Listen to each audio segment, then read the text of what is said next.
this is a great do-it-yourself project for you homeowners.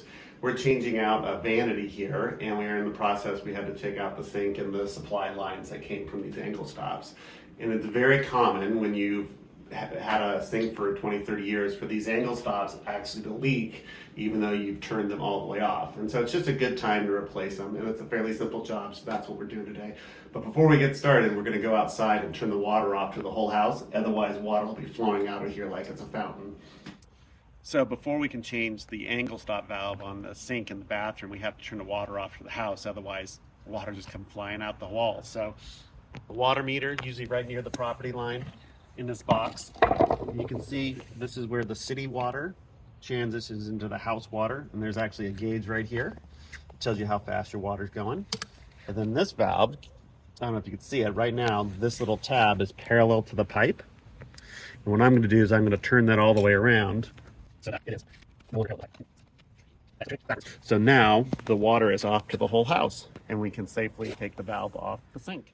So you can see, you may notice I have this rag attached here, and it's kind of a sneaky way to take care of drips. So as I mentioned, you can see that this is dripping, and this one's been on the floor, and we're going to have to clean that up. But what I did on this side is I tied this rag right around the opening, and as that little bit of water leaked through that valve, it dripped down the rag and into the bucket, and I've got about 2 inches of water here in this bucket. Yesterday, this side wasn't leaking at all, so that's why I didn't do that treatment, but I came back this morning and it's still a little bit wet, but we're going to take care of it.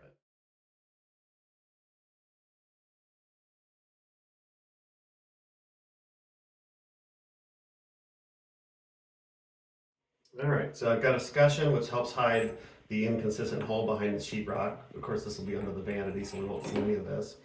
And then what we have here is a compression fitting. So I'm going to put the nut on first, and then this brass ring, which is, when it's tightened down, will seal down, making connection with the copper and this valve. And so we're going to slip this on. And then we'll screw this finger tight to begin with, and then we'll use our wrenches.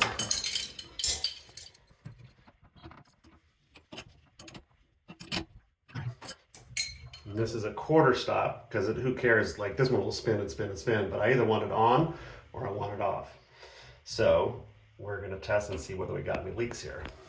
All right, so that's it for this part of the job. We've replaced both angle stops, so as soon as the rest of the vanity goes in. And you notice that I've taken the drain pipe off, and so the last thing I'm going to do is I'm going to stick some paper towels or a rag in here so that sewer gases don't come in. And now we're ready to go buy the vanity we want, the sink and the faucet, and put it all back together.